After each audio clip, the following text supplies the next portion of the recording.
Well, my talk tonight is going to be about Linda Warfel Slaughter. Has anybody heard of Linda Warfel Slaughter? Okay, she was a pioneer of Bismarck, North Dakota, and this is a painting, a copy of the painting that they just recently restored at the Capitol. So she's quite an amazing woman. Before I even begin with the presentation, though, I want to read you something that was written by an editor in the book that was called From Fortress to Farm. You can find this on Amazon right now for $150. I think I paid about that for this one. But this is a rare book that they put together all of her letters to the newspapers, and when she was trying to write to papers, trying to clean up the act of Bismarck so that people would move here. But before I get started on her presentation, I'm going to read you something from the editor. It said, Mrs. Slaughter lived in a lonely frontier outpost at the unfortunate time in history when the Indian and the white man were involved in armed dispute. Because our opinions are derived from the total scope and the area of our experiences, hers must necessarily be considered in terms of the era in which she lived. Her statements in regard to Indians should be viewed with this in mind. The past, with its mistakes and accomplishments, is forever with us and cannot be changed. Truth is truth, she wrote once, and should always prevail in historical records. So the things that she wrote were things that actually experienced. And so you know what's happening with a lot of the history now. They're trying to kind of downplay some of these things and try to clean them up. But she didn't want that. Let's see.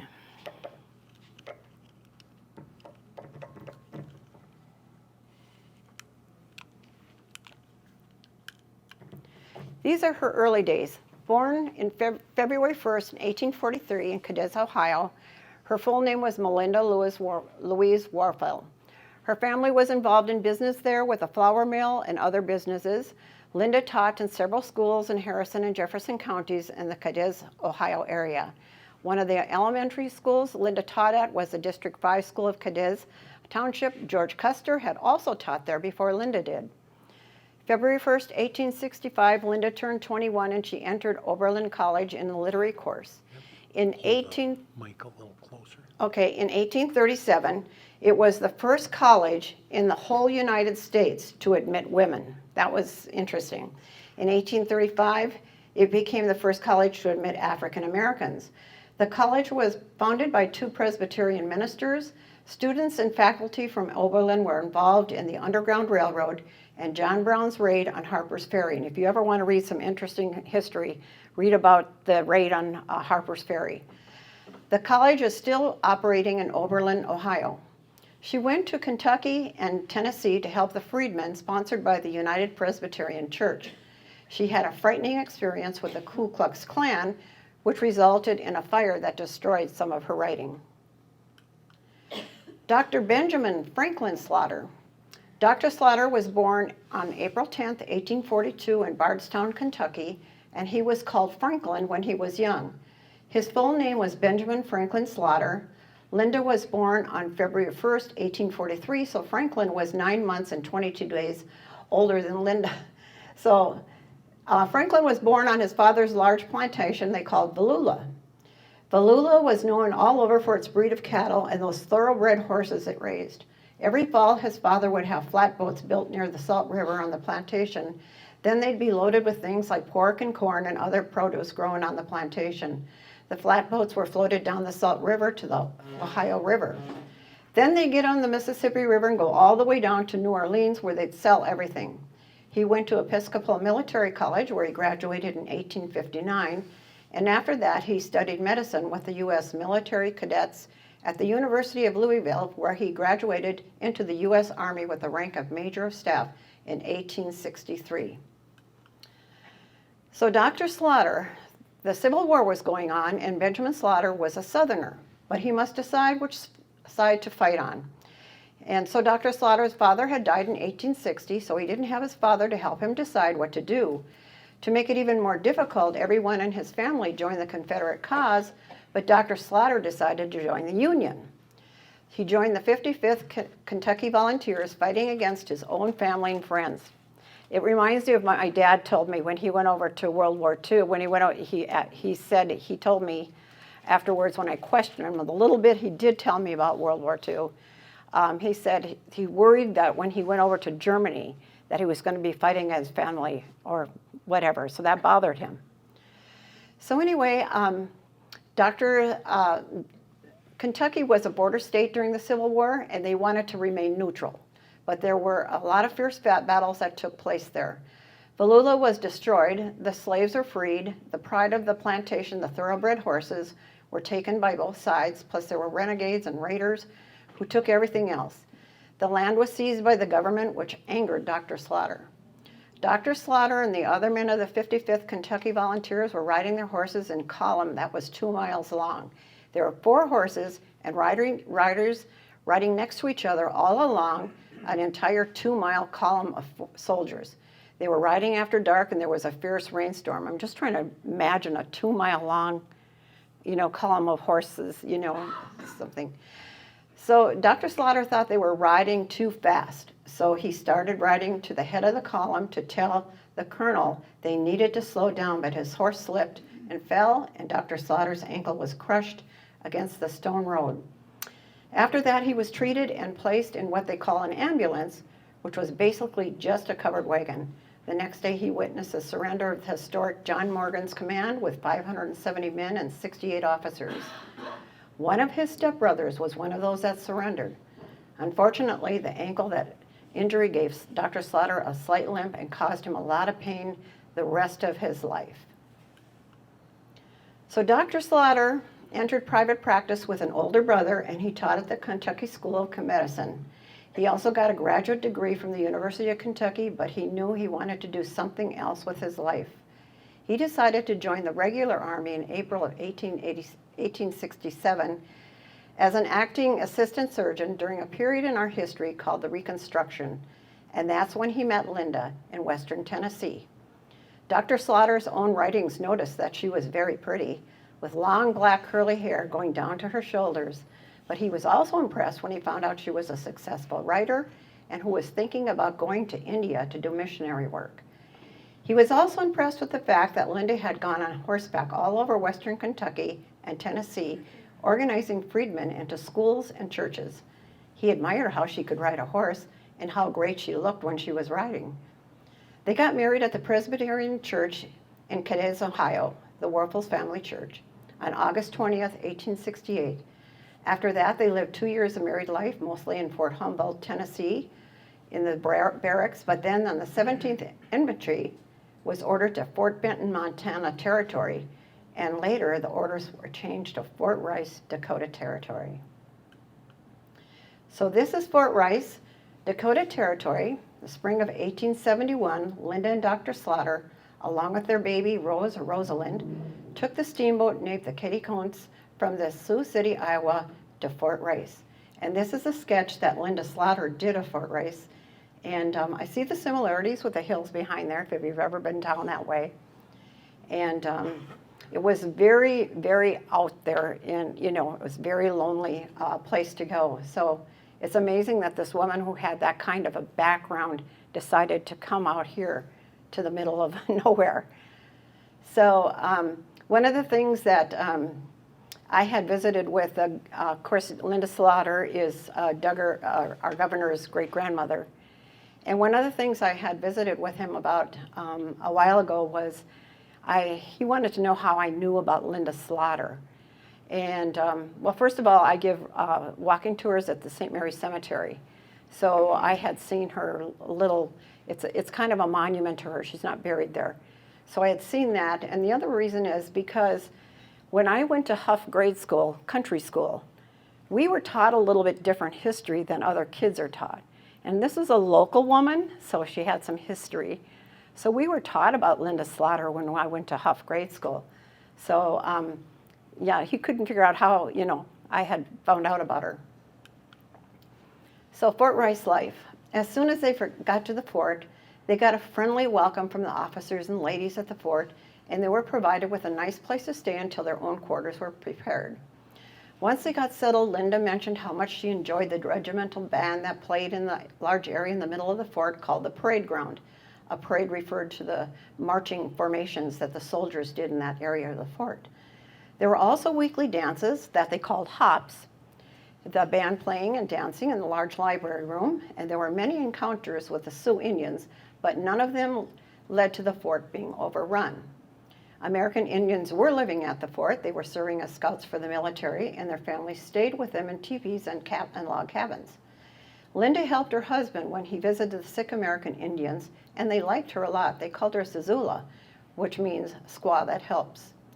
Lack of freedom was a problem for Linda. She couldn't leave the fort unless she had a good reason, and she had to have escorts. This was new for Linda, but she knew it had to be that way because she wanted to go out and ride horse. She liked to ride horse.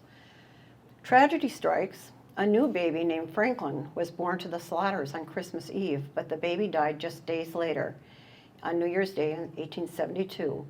The soldiers prepared a burial for the baby despite the frozen ground, and the way the book explains it, they put the baby into where they kept the different shells and things like that for the guns, and that bothered her. It bothered her so much that baby was going to be there all winter long until spring. So the soldiers, what they did was they went up to the cemetery, which was just north of the fort, and they dug and they heated fires so they could dig into the ground deep enough. And then they made sure that when they took the baby up there and put it into the grave, that they poured water over so that it would freeze, and then that they would put more snow over the top, and then that blizzard came like the next day and covered it. But they were so worried that the wolves would come and take the baby.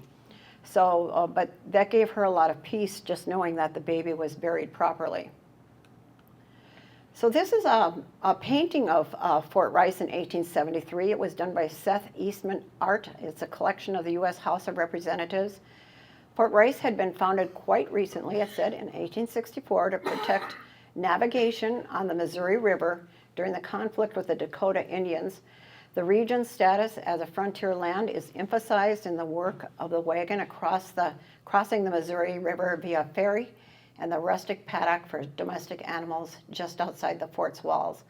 So you'll see the little fence up there, right here, for the animals. Oops. Now I will go backwards here.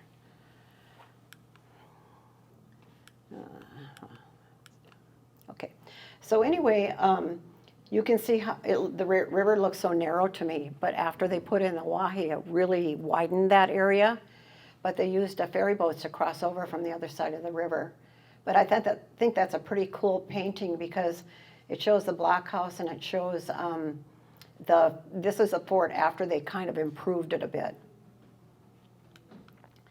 So this is Fort Rice today. This is a video by my former employer, Robert Knudsen. Somebody knows him here. And I worked for him for 12 years, and he came out with his drone, and he did a video for me just showing the top of that. So I'll let you see how that looks. So my husband and I are down there in the pickup, and the drone is flying around here trying to just show. But the fort is a state historical site, and it also has the talking trail signs. And the other interesting thing about it is you can walk through and kind of read the old signs that were there, and then just see where all the footings were for the buildings. There used to be a rebuilt blockhouse, but the blockhouse was burnt down, unfortunately. And but there's a nice campground there, and some nice walking. Just thinking about what it must have been like. The cemetery would have been up on the hill from here. So they moved all those bodies when they closed the fort to different places, different military places. And so there was about 300 burials of soldiers there. One of the things that Linda Slaughter was told that if it looked as though a fort was going to be attacked, that she should take her children, go to the river, and drown herself and the children, because you did not want to be captured by the Sioux. They included some torture in when they would catch people. In fact, one of the things they would do is they would, if they caught somebody out, like a scout out or something, they would bring them within eye shot of the fort, and they would torture them there as kind of so that everybody could see it, but they'd be far enough away for a cannon or a gun. So that would give them, it was almost like psychological warfare, I would say, you know. So anyway, there changes came for the Slaughters later on. On April 16th, 1872, Dr. Slaughter was one of 4 officers at Fort Rice who got orders from General Hancock in St. Paul to find the best place for a new fort on the west side of the Missouri River near the mouth of the Heart River. The site was the site of the abandoned Mandan Indian village that had been there from about 1575 to 1781. In April of 1872, that area was supposed to be where the Northern Pacific Railroad would cross the Missouri River, and this new fort on the west side of the Missouri River was to be built to support the Northern Pacific Railroad as they were doing their construction to the west. By September of 1872, there was lots of construction going on for what would first be called Fort McKean. Now, Fort McKean are the blockhouses on top of the hill. Another general, General Sheridan, renamed it Fort Abraham Lincoln in November, so it wasn't Fort McKean very long. Linda Slaughter said she always knew it as Fort Lincoln on the hill. George Custer arrived May of 1873. The post at the top of the hill was infantry, and the post down below was cavalry. And his post would be below the hill where they've reconstructed Custer's house and barracks. So these are some older pictures from the Historical Society showing the officers' houses at Fort Abraham Lincoln. And then this one here shows the way the Mandan Indian village would have looked before they put the mounds back up. And I was just thinking about that the other day, about how the CCC, you know, they reconstructed so much stuff and they saved so much history. And they did so much with the rebuilding of a lot of these things. And when you go out there and you see all the brickwork and everything that they've done, they really did to keep the history going. Then on to Edwinton. The Slaughters were headed to Otter Crossing on August 9th, 1872, where they were going to be living at a new military post. The post was just south of where Main Avenue in Bismarck is located today, where Camp Hancock Historic Site is now. Not long after the Slaughters got there, the post would get the name Camp Greeley, and then in October it would get the new name Camp Hancock. North of Main Avenue is where the new town would sprout up. Colonel Sweet acquired the land for the town on May 14, 1872, and that's usually regarded as the day the town was founded. But it didn't get the name Edwinton until August 17, 1872. And then it was changed to Bismarck on July 17, 1873 to get financial aid from German Chancellor Otto von Bismarck. And I read a little bit about that, about how the people thought, well, this large German people here, that the chancellor will probably be honored to have the city named after him. And so they were waiting for the money, and they got a thank you card.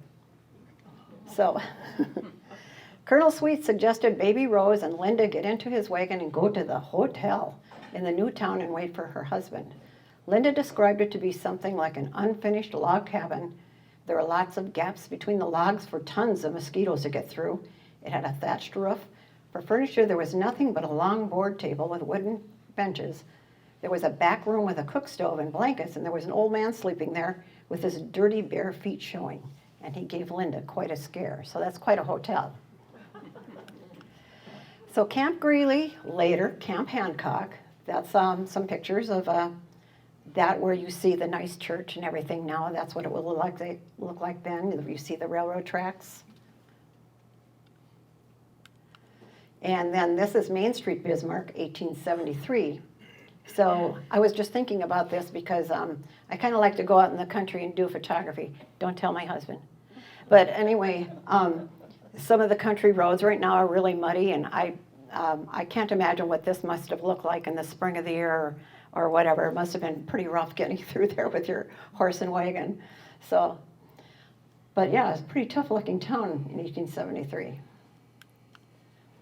So growth of education in Bismarck. So Linda did much for the education in Bismarck. And it all really started with 6 kids in a Sunday school class in the tent at Fort Greeley on August 25th, 1872. Linda made sure that all religious denominations were welcome at her Sunday school.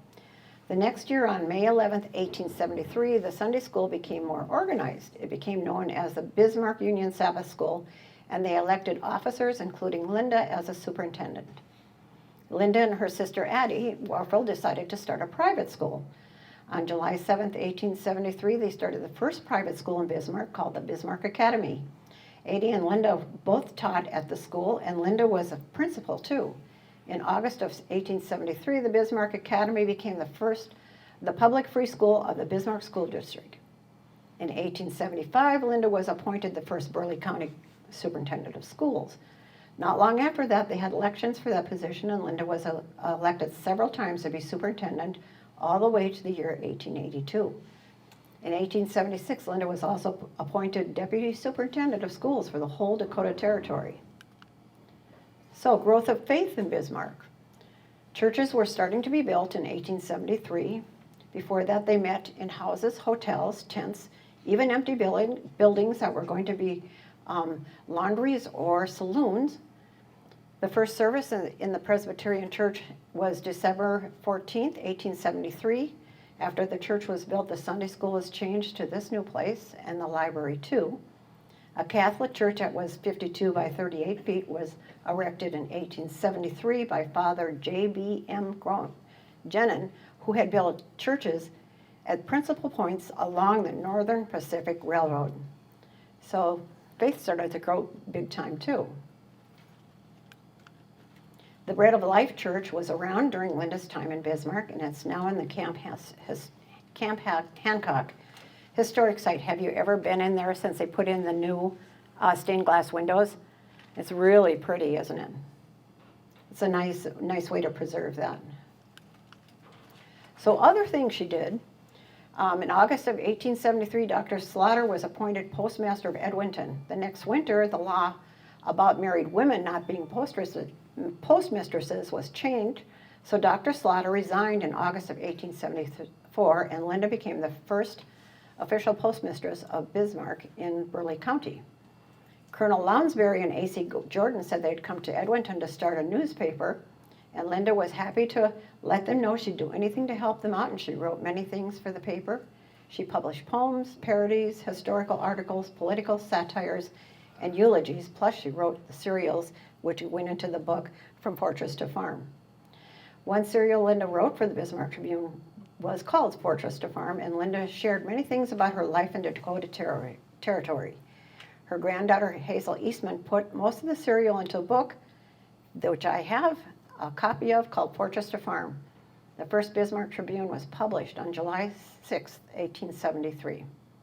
And then there was an organization called the Burleigh County Pioneers that started in Bismarck when the town was only about a year old, and they wanted to record the history, but also promote the area and get people to move here. And that kind of reminded me of the whole tourism thing that was at yesterday. The whole thing is to show how beautiful the state is and to get people to move here. A lot of people think that there's nothing here. And so, there's a lot of, we need a workforce. Other amazing accomplishments. In 1889, the same year the North Dakota became a state, Linda was elected the state vice president for the National Women's Suffrage Association. She attended the national and international suffrage conventions in Washington, D.C. Linda attended the Populist Party convention in Omaha and became the first woman to ever vote in a national party convention for a presidential candidate. And that was also the first year North Dakotans could vote in an election for president because it had become a state on November 2nd, 1889. Linda was active in the Women's Christian Temperance Union. The WCTU focused on things like prohibition of alcohol, labor laws, prison reform, plus women's suffrage.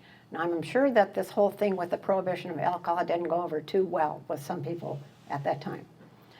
So she was also in the Ladies Historical Society of Bismarck. She started that. The same year North Dakota became a state. In 1889, she became president of that group, and right away she started collecting records dealing with the history of the state. She held the leadership position for the Order of the Knights of Labor, and she was also the first woman to hold a position in that organization. They were the first national group to help all workers, both men and women, get better working conditions. They pushed for things like an 8-hour workday. In addition, there was the Women Relief Corps, the Daughters of Revolution, the National Press Association, and the General Federation of Women's Clubs. In 1895, Linda passed the bar exam so she could practice law. That's pretty amazing for someone. When Linda was about 62 or 63, she had what they called a paralytic stroke. Linda spent the last few years of her life at her daughter Jessamyn's home. Jessamyn was now married and named Jessamyn Burgum. Her family lived in Arthur, North Dakota, near Fargo. The Burgum home would have been about 200 miles from a hospital in St. Cloud that Linda went to for help. Linda died July 3rd, 1911. She was in the Sisters Hospital in St. Cloud at the time. She requested to be buried among the beautiful trees and flowers at the cemetery at St. Joseph's home in St. Cloud. A memorial stone is in place for her at St. Mary's Cemetery in Bismarck, next to her husband and her child's memorials. So up above there is the St. Cloud. I stopped by there and took a picture of that cemetery sign. I couldn't find Linda Slaughter's actual grave in that cemetery. It's, as you can see, it's one of those that's just a flat stone in the ground. And this is on Find a Grave. But the thing is those flat stones, if somebody doesn't take care of them after a while, they get mowed over, and pretty soon you can't see them anymore. So that's kind of sad. And the St. Mary's Cemetery, they have that memorial stone next to her son and her husband and a grandchild. And one of the things that one of her family members told me, they have the 2 dates wrong as far as death dates. So the stone at St. Mary's is incorrect. So that kind of bugs them. Oops. So then Dr. Slaughter died on December 26, 1896 at the age of 54. He's at rest near his infant son and a grandson in St. Mary's Cemetery, Bismarck. So that you can see where her little memorial is right there next to her family, the family plot. So anyway, I would suggest read the fascinating book, Linda Warfel Slaughter, Meet the Family. You can see there their picture with the 3 children. And this is the book that I wrote with Kevin Kramer, the author. If you're interested in purchasing, you can buy from him or you can buy from me. I have some here tonight. And it's just an amazing story. And what we do is with these historical people is we have the grandpa and maybe the grandkids sharing a story about somebody who's famous from North Dakota. And in this particular one, the grandkids have now surprised the grandpa with a story about Linda Warfel Slaughter. And so it's in conversational form, which is kind of fun. And then there's a lot of other little history in between the story. At the very end, what I do is I go out and take photos of the places that are significant in the book. And then I put them at the end where the family goes on a tour. They go on a tour of all these places. So I have the tour of downtown Bismarck in there, and I also have the tour down to Fort Rice in there. So that's how we do the book, so that we can share this history with younger people too. So it's a lot more fun to read that way. I have to tell you a fun story though about that. At the beginning of this month, I stopped at St. Joseph's, Minnesota, to stop at St. Benedict's to do some research on the next book we're working on. And I met a little nun there, and her name was Sister Alice. And so I was telling her I needed pictures inside the St. Benedict's, inside the chapel there. Well, you just don't go into the chapel. You have to wait for the PR person to come and take you into the chapel. So while we were waiting there, I was talking about this, so I gave that little nun this book. And about a week later, she calls me, and she's all excited. And she says, I was a teacher all my life, she said, and I have more interested in history now since I read that. and where is she buried? And she wanted to go see where she was buried, and she shared with me some information I needed for the next book. So it was really fun to hear her perspective, because she must be in her 80s, I want to say, Sister Alice was. So kind of fun to do that. So anyway, that's my story, and if you have any questions, I will show you too that Linda Slaughter, she was a poet. So she has a book, and you can find this one online too. It's called Early Efforts, and it's a book of her poetry, and I bought that. And this one here is a little more tricky to find. I paid over $100 for this book, so, but it was worth every penny to me. So, okay. You mentioned Burgum family, so is she also related to Governor Burgum's family? Yeah, that's Governor Burgum is her great-grandson. Grandson. So when I was working on this, Bob and I were at the bull riding thing, I think. And Governor Burgum was riding a horse in, and he was sitting in front of me. And this is while we were just starting to work on this book. And I thought, here's my opportunity. So I tapped him on the shoulder, and I said,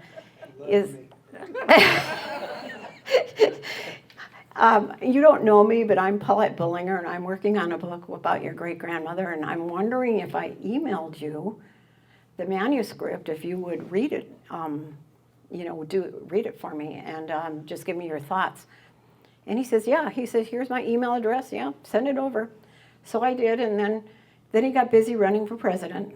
So he didn't have a chance to read my manuscript, but so I dropped off a book for him, because we wanted to get the book out. I dropped off a book for him, and he said, thanks. I get an email back from him, thanks for the book. He said, I'd like to buy 20 books. Okay. So anyway, yeah, it's kind of interesting to think that, and that was what he was wondering. He said, Hughes, what struck you most about my great-grandmother when I was visiting with him about her? And I said, well, first of all, I think she should also be a Rough Rider Hall of Fame person at the Capitol. Definitely need to have something. The trouble is with naming a school after her or a park after her. We're talking Slaughter Park or Slaughter School. So that gets me a little tricky there. But I really do think she should be in the Rough Rider Hall of Fame, just like, Virgil Hill or any of those other guys. And the things, or at least have a painting on like one of the side of the buildings or something for everything she accomplished for the city. But yeah, I think one of the things that really struck me as interesting about her is that I didn't go over all this, but you know where the country club here is in Bismarck? That's kind of where she moved out of town. From downtown, she moved out of town up that area. And she said in some of her writings that she could hear the cannons at Fort Abraham Lincoln. Well, you have to imagine 100-some years ago, there wouldn't have been all the houses, the trees, and everything else. And I was up there, and there was a policeman at the training school. There was kind of there's a place up there where they teach police work or whatever. Well, I was up there, and there was a policeman outside, and I was trying to figure that out, how she could hear the cannons. And I asked him, I said, okay, if there were nothing here, and a cannon went off over at Fort Abraham Lincoln, could you hear that from up here? And he said, absolutely. You could have heard that. And then she also moved up towards Wilton and different places. So she kind of did start schools and different things in different places in North Dakota other than just Bismarck. So amazing. She had some scares that I've got in the book, and just amazing woman. So yeah, I think it's a fun way to learn about Bismarck early history, if you like that, and learn about this fascinating woman. So thank you.